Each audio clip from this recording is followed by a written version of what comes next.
All right, lads, welcome back to me podcast, Cheaper Than Therapy. Mick Thomas here. How are you? Look it, as always, thanks for liking, subscribing, sharing, and coming on back. I do appreciate you. Get me podcasts wherever you get your podcast from. Spotify, Podbean, blah, blah, blah, blah, blah, blah, blah. The whole list is endless of where you get your podcast from. Also, coming back this week, I'm very excited, is the Manxiety Show with me and my buddy Corey Brooks. Very excited for that one. It's been a long time coming. Corey got married now, so his life is just back to being miserable. So we are excited to bring the show back to you this week. We'll be recording this week. Hopefully get it out to you this week. And then we'll keep it coming back to you every week. And I like that podcast. It's very interactive, right? You can send messages and stuff. And we usually go live on TikTok when we record that. So come see me live July 7th on Long Island, Theatre 3. Not Port Jefferson Station, that's the shithole, isn't it? And then on the 22nd, and also the 10th, I'm out east on Long Island at Stephen Talkhouse, which is a cool, intimate venue. I'm excited to be there. And also the Nile Theatre, July 22nd, Arizona, 2 shows. What more do you want, lads? Come on out, Arizona. I'm excited to get out there and see all of the Arizonians, if that's what you're called. How you doing, everyone? How's your week going? Good? Have we all survived? I don't know where you're listening from in the world right now. If you're listening to New York, I hope you survived the cloud storm that came down, which made our state, the state of New York, look like Tatooine from Star Wars.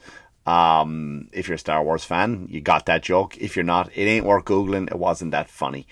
Also, if you're from Canada, fuck off, Canada. All right? What the fuck, man? You know, I'm just kidding. I got lots of friends in Canada, to be honest with you. And I don't get, you know, and I fell into the trap, right? I did it. I hate when something happens, when a news thing happens, and then you react to it with a joke, and you think you're original, and you think this is nobody else is going to think of this joke. And then by the time you posted it, this is not arrogance. Nobody stole it from me. It just goes to show how weak my comedy brain was that day. So everybody else who were not comedians, just anyone who had some sort of a sense of humor, and if comics who did it were hacks, myself included, they did that Blame Canada song from South Park, and I fell into it. I did it like a fucking idiot, and I thought I would always rise above that. I thought it would be better than being a hack, but I didn't. I'm going through a weird comedy moment right now in my life about material and stuff, and I'll talk about that in a minute. Maybe I will, maybe I won't if I get to it. But yeah, so Canada, we fucking fires, and then the wind. I had a buddy call me up, and he goes, I'll call Mick, he'll know what's going on. Like, what? I'm on the hot wire to Canada. Like, I know I'm on the hot wire. I'm on the blower to God every day. Which I am. I do pray every day, but we ain't talking about the weather. We're not talking about the winds pattern system. It's just not it. He called me and said, hey man, I thought you would know what was going on. I go, well, look at Canada. The wind blew it down. That's it. It'll be gone by tomorrow. No, I heard it's going to be here for a month. It's going to be here for a month. And they say the government started the fires. And I'm like, listen, governments, they're not. People give governments way too much credit.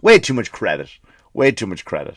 But yeah, so I hope you were safe. I hope you weren't out hocking up along, like a coal miner, based on the smoke that came for a day or two, and then pissed off, and then fucked off on mind's business. And now we're back to normal. We're back to regular air. You know, be grateful it's not like, where is it, China? China's got fucked up air, right? Be grateful we're not there for that. So, yeah, that's it. I got, I don't know where I'm going today with today's episode. Again, I didn't plan anything. I'm at a weird stage now, because it's like now I got a kid issue at school now, and it's, they wrote a letter home. It wasn't, he came home off the bus, head down. I go, what's wrong with you now? And I always like to let him tell me, what happened and get his side of the story. And I got in trouble today, and I go, what happened? He goes, he likes Cuphead. I don't know if you know what that is. It's a video game. I don't know if it's a video game based on a cartoon or a cartoon based on a video game. But Cuphead, one of the characters in it, he's got a cannon for a head. I don't know if I talked about this before. And the school said it wasn't appropriate. Really? you know, and I call up the school and I go, it's a canon. It's a canon, right? And they go, well, we don't want any of that stuff in our schools. Okay. All right. If it was an AK-15 or AK-47, is there any such thing as an AK-15 or an AR-15? AR-15 or an AK-47. Sorry, I got my guns down. I get it then, right? Then be upset that he's drawn that kind of stuff. And even then, I wouldn't even be upset then, to be quite honest with you. But, because I know he ain't, that's not who he is. We don't own guns, or do we? Eyebrows. But like, it's a canon. It's a canon. I don't know if that's been on record of a school where a kid just wrote, like I know I talked about this in the podcast. Now that I started talking about it, I realized I did do this topic before about my son dragging up a 200-pound cannon up the fucking driveway and then putting like a 40-pound bomb in there, or a cannonball, and lighting the fuse and holding their ears. And yeah, and I guess I covered that topic already. So I could do it for the new listeners. I could start again, but I don't want to do that to the old listeners. I don't like repeating myself. I really don't. I don't like repeating. See, that's where I am right now. This is a perfect fucking example of where I am. I'm on a bit of a downer right now with comedy. It's not bad. It's not it is affecting me, but it's not like affecting me in what happens next for Mick Thomas. But it's like I'm at this stage now where I'm writing material. I'm writing so much new material, and it's not there yet, and it's going to be there. It's funny. It is funny. I know it's funny. I just have to get it there. But when I perform in it, it's not, the rhythm isn't there yet, and a lot of comics don't do that. They don't come out aggressively with a lot of new material unless you're one of the big boys, you know, unless you're a Chris Rock or Louis C.K., Bill Burr. These guys turn up at clubs and I've been seeing them. Like I was at the Cellar the other night. Chris Rock was in there. Chappelle. These guys come in and they just take over. And that's a good way, of course. And they just riff and they're allowed to do it. And but when you're a nobody like me and you kind of want to come in and just do new material, and you can, of course, you can do new material, but you're not really there. You're not a name brand, right? You really want to come in and give them the hits. And a part of me doesn't believe in the hits anymore. Not that I do believe in the jokes. They're my jokes. I love them. I love the jokes, but my excitement isn't there anymore, right? My excitement isn't around anymore. And I've had an old school comic tell me before, if an audience has never heard it before, it's new to them. It's new to them. So deliver it like it's new to them. And it is, and I get it. And 100% I get it. But it's just like, I feel the stuff I used to talk about is not, does that make sense? It's not who I am. I still love the jokes. I loved them when I wrote them. I love performing them. I love making you, the people, laugh with them. And I just feel now that it's like what the stuff I'm writing, it's funny. It's just, but it's not there yet. So I'm going out on stage and it's like, I'm having a great time. Don't get me wrong, because I love the art form. You'll never not get me to love the art form, but I'm in that funk. I'm in that kind of funk where it's, like, oh, I got to do this joke again. Okay, let's do it. I'm not excited about this joke anymore. And, but then the new stuff is not ready. So it's not going over as well. And it's a horrible place to be in, but it's also, it kind of shows you're grown. But also I'm at a different stage in my career now where there's a lot more light shining on me. If that makes sense. Like, I can't fail inside. Now when I fail, if a joke fails, and when I say fail, I mean it from a laughter point of view, because I know it's not really failing. I just have more lights on me now, more eyes on me. So when it doesn't go well, it kind of affects you a little bit. And I'm not big enough to go, fuck, that's what happens, bro. I still do. I still love the process of it all, but it's just, I'm at that stage where it's like, eeg. A lot more eyes on me, where it's kind of like when you fail, now you fail a bit bigger, if that makes sense. And I don't want to come back and do this old stuff. Because here's the thing, like I'm from Ireland, right? And this is my problem. I'm sorry if I've said this before again, and this is my problem. Like, I see so many comics from other countries, and I know them and I love them, and they're great guys and they're hilarious guys and girls.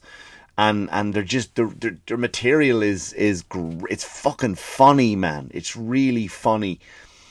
But they're talking about stuff, the differences of being in their country and your country. But like, you've been here 15 years now. You've been living in New York or America for 15 years. I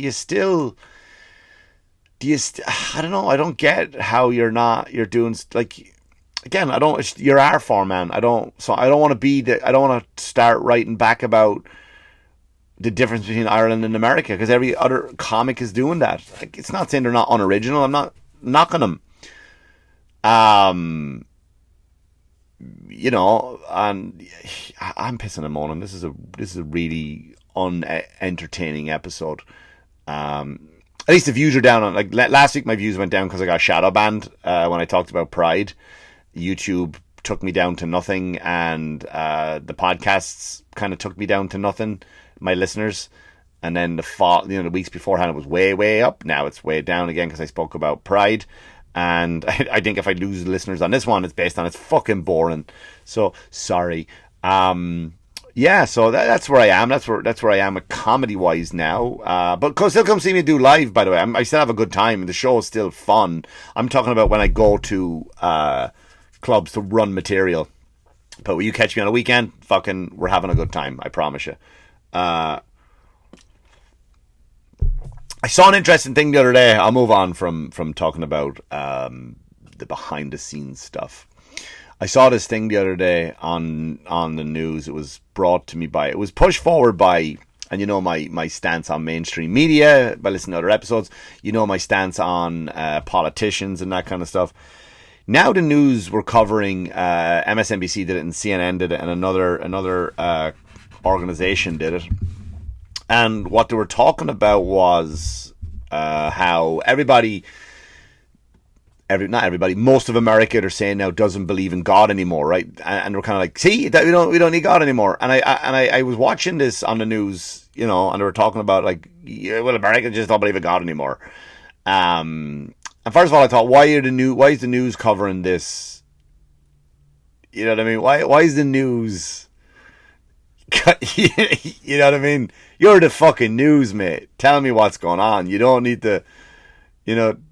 Welcome at 6 o'clock. This just in. People don't believe in God anymore. We took a poll, and they're done. They don't believe anymore.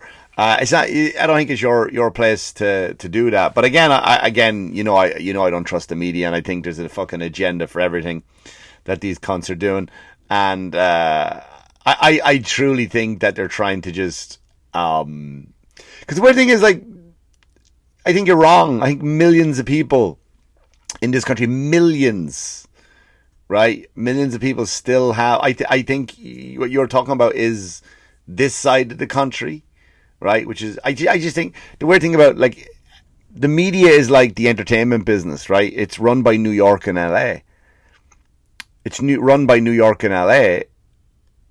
And you think that it represents the rest of the country, because that whole sliver of New York and LA, right, is a certain kind of people, and then you have the rest of the country, and this sliver is speaking for the rest of the country. Like, for an example, in New York right now, and I'm not going to get political whatsoever, but we know there's an influx of immigrants coming in.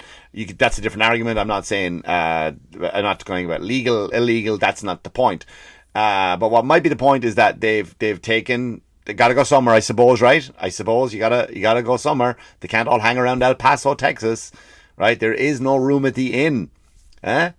Religion, Jesus, born, Bethlehem. Okay. Anyway, so they moved 72,000 to New York City, right? To New York City, Manhattan. 72,000 went up there, right? Correct me if I'm wrong. Sorry for misinformation. I was reading this. And then the mayor came on, and the mayor was like, oh, we got to put these people somewhere. Yep. You brought them up, or where are you putting them? Where are you going to put them? So now that they're talking about, they have them in certain hotels and this kind of stuff. And now and this is nothing against the people, by the way, because I truly believe, listen, it must be tough.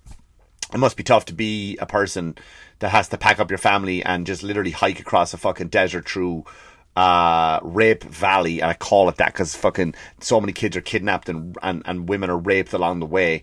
There's proof of that, by the way. I saw another documentary, which is a horrific thing, where they had a tree in the middle of the desert and they would hang underwear of raped victims. I'm not kidding, man. It's fucking gross and disgusting. So my problem isn't with these people, you know, which a lot of people seem to have the problem with the people, but I don't have a problem with these people because again, I've always said this argument, like if I lived here, my family are poor, we're starving, we can't get food. Literally over there is a new way of life, and I get it from both sides, and I get why over here in America we're fucking pissed because it takes our resources, right? So I do agree. It is a tough situation for all. I just think the scumbag politicians, how they're handling it, the hypocrites, right, for whatever their agendas are. So the mayor of New York said, we're going to start taking up churches, right? Okay. Maybe that's why, I think. Maybe that's why you're starting to tell people, nobody believes in God anymore. So you don't need these churches. I just think that's common. So you're going to go publicly and telling people that nobody believes in God anymore. So also you might have some people who believe in God whose faith might be a little bit shaky. It's on shaky ground. It might not be strong and solid. And in the media, because most people, I will say this, most people are fucking morons. Most people are weak. Not you, obviously, people. Not you. You good people, I'm not talking about you, but most people are fucking morons, right? So they will follow the television, they will follow the media, they will follow what they're told to do without question. So some people are weak-minded that they if they're told, hey, this just in, no God anymore, then some idiots will go, well, that's that done. Great, no God anymore. I don't need to go to church anymore because the media told me there's no God. So you know what can we do with these empty buildings?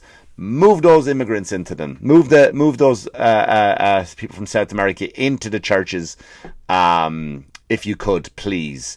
Right. So that's their plan. And also, what he's also saying in New York, once that's full, we're going to start looking at personal people. So you at home, you people in New York right now, if you're listening from this from New York, you will maybe be taking into your home these immigrants. Did you know that? Now, I'm sure the government will give you money. Of course they will. Of course the government is going to write a check to you every month if you just take in the family. You know what I mean? If you take in these families into your homes, that's their next plan. And I'm not making that up. Do your research. That's the way of thinking of these two like this state here of New York. So that's the way of thinking of New York, not New York people, of course. You know what I'm talking about. People come to my shows, you're fucking animals, right? But I'm talking about your politicians, right? So this is New York now. This is their way of thinking. This is this sliver over here who are telling you God doesn't exist anymore. And then you go to California and you have those politicians. I have footage. I don't know if I posted it on my Instagram, Mick Thomas Comedy, this week or maybe I didn't. I put my finger on a lot of buttons, and I go, if I send this, will it start a fight? Will it upset me if I send it? So on this one, there was another politician, this female, and I couldn't been arsed learning her name because I didn't respect what she was saying. Therefore, I didn't respect enough to learn her name. Sorry, that could be hypocritical, right? But she was now saying that they're putting into law in California, in the state of California. Again, do your own research. If you think I'm fibbing, prove me wrong. She is now putting into place in California, one of the politicians out there saying that if your child is at 7 years old, he says, hey, you know what, mommy, yes, sweetheart, my daughter of mine, yeah, you calling me a daughter, I feel I want to be a son now, I want to be a boy. And if the parent goes, oh, no, you're not, you're a girl, they're going to go, no, that's child abuse because you're neglecting the child's needs. The girl needs to be a boy or the boy needs to be a girl. We're calling CPS and we can take your child from you.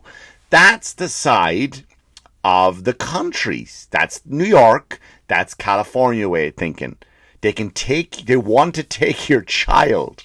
It's not scare tactics. I sound like I'm a fucking, they want to take your children. The Mexicans are coming and they're taking your jobs. I'm not one of those scaremongers. I'm trying to get you to see the mindset of these people, right? I don't do that. I don't fucking come on here and do scary shit. I don't try to scare the shit out of you like a lot of fucking podcasters do and news media people. I don't here to do that. I don't give a shit. Right? So that's New York and that, like California. We're going to take your kids if you don't let them be what they're confused about. You know, when I was 9, I thought I was a vampire hunter. Right? My dad slapped me in the head and he goes, you fucking idiot, there's no such thing as vampires. Right? That was like a legit. I would go out and I would sharpen steaks. I would make legit steaks from like I broke my sister's tennis racket, wooden tennis racket. This before they had the fucking cool aluminium, or aluminum, as they say in America. Aluminium, right? And we would have these wooden things and we would break it and I would sharpen up these. I would have steaks all over the house. My dad would slap me in the head. You fucking idiot, vampires don't exist. I remember I came home one night from the pub. I would stay awake, nervous about vampires. Salem's Lot had just come out. I watched Salem's Lot. Fucking remarkably scary. Stephen King movie. Remarkably great. David Soul played it. And I would lie awake at night so scared. Lying, I'd have a steak. And he'd come in the door and he would go, come home drunk from the pub, and he'd go, what are you doing? Why are you still awake? Because he would check on us every night. 3 of us in the one room, 3 boys. And I would go, scared that? And he goes, why? Vampires. And now in Ireland, right, where we're located on the axis of the earth is that in Ireland we have the sun comes up early in the summer, like really, like I'm talking about like 4 o'clock in the morning. It's bright, and the sun doesn't disappear totally till like almost 11 o'clock at night, right? So my dad would walk in and he would come in the door drunk and he'd say like, "What are you doing? Why are you still awake?" I was like, "I'm just nervous about vampires." That, and I would have my steak in my hand, and he would go, "The sun went down an hour ago. It'll be up in 2 more hours." He goes, "What fucking time does a vampire have to come window to window looking at your dumb ass?" And he was right. I was so fucking dumb. But anyway, so if this was California, CPS could come in and tell your dad, "You can't do that. Your son hunts vampires now. You didn't give him, I don't know, garlic and a crucifix. We're taking your child from you." So these are the people that are telling you. These are the people that are telling you there's no such thing as God, right? These are the people that are telling you there's no such thing as God, and that a lot of people don't believe in God anymore. There's no faith in and I disagree. My faith in God is very strong, and I think you should have some faith in God. Not in a preachy way. I think God is very misunderstood. God is portrayed wrong. I think throughout all these social media things, God is portrayed wrong through politics, right? Because when we think of Christians and stuff like, you think of this guy in a fucking suit with an electric blue carpet just screaming into a fucking audience with a Bible in his hand with a southern accent, right? That's what we think. "You're gonna burn in hell." That's what we go to stereotypical, right? Like we go like gay people stereotypical. "Oh, hello," right? There's plenty of them, but not all of them are like that. Right, so I think they portray these guys as the guys screaming leaving on their private jets.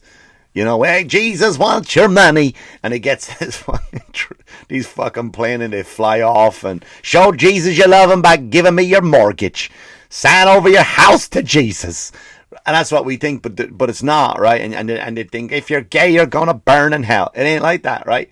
And that's why a lot of the LGBTQ people, and I always fuck up those letters every time. It's not deliberate. I just couldn't be bothered learning them.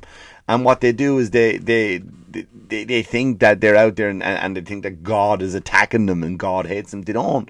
Did you ever heard the expression "hate the sin, not the sinner"? God loves everybody. He doesn't hate. He hates.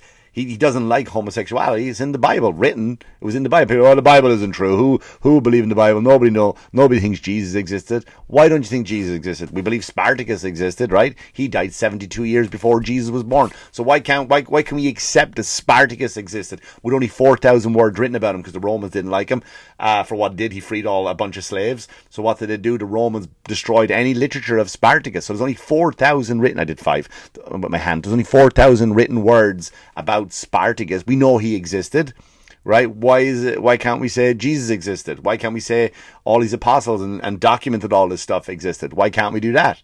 Why can't we be comfortable with that? Why we say Socrates, he existed? No pictures of Socrates, right? Plato, all these guys, right? We don't.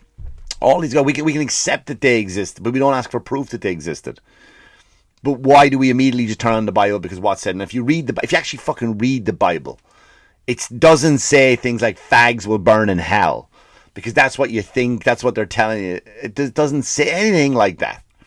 It's stories from the Old Testament, New Testament, and anything here's the weird thing about the Bible, right? I'm not kidding you. I'm not kidding you. I'm sure some of you have turned off by now. But if you read the Bible, it's every motivational quote is in there. Anxiety, depression, tough times. How do you deal with fucking loss of a loved one? How, if your job isn't going well, how do you move forward? How do you get better? How do you get stronger? Like those like motivational videos you'll see of a waterfall and like something, you know, get up and do blah blah, or a guy jogging, he just leans over and is sweating to make the video black and white. There's not one quote that's been done. I mean, David Goggins is probably the only one that like, I mean, even David Goggins is like, the heart of what he's saying has already been said in the Bible. It's a motivational fucking book. I'm sure he wasn't like, yeah, motherfucker. I'm sure Matthew, Paul, and all those guys, Peter and John, I'm gonna go, yeah, motherfucker, we out here in the desert, motherfucker. We fasting for 40 days, for motherfucker. I'm sure they weren't doing that. I'm sure, you know, but Goggins is in a league of his own. But anything that's been said by any motivational thing, anything, well, if you've ever been lost, if you've ever been low, I have. And if you turn to pick up your fucking book, you can buy smaller versions abridged if you want to. Everything you want is in there, and there's nothing in there, but it teaches nothing but kindness. It teaches nothing but love for your fellow man, for your neighbor, for the people around you, the people who've done you wrong. It's just fucking love. It's positivity. Why wouldn't you want more of that in your life? Why wouldn't you want acceptance in your life?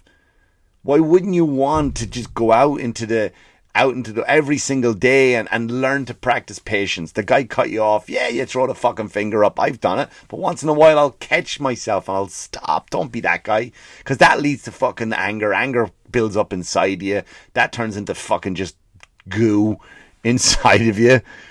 Well, we just go out and fucking, you know, there's no harm in it. Where's the wrong message in it? And even if you don't believe, let's say you don't believe in, like, higher than the Bible. If you don't believe in God, that's yourself, right? I personally do. I personally have strong faith. But if you read that book, it's nothing but filled with love. I promise you. If you read that book, it's filled with love. Right? But for some reason, these guys over here let the immigrants live in your house, and I'll take your kids if you don't chop their body parts off. They're telling you it's not. They're telling you it's wrong to be part of it. They're telling you it doesn't exist.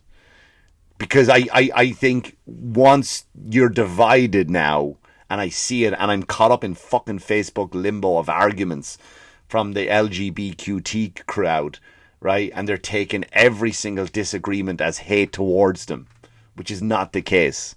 And on the other side too, are fucking, yeah, babe, won't leave me alone, not understanding a little bit where they're coming from. But whoever they are have just divided us like Moses has the Red Sea. They've parted our understanding, our fucking love for each other. They took it out of the Bibles, out of school, right?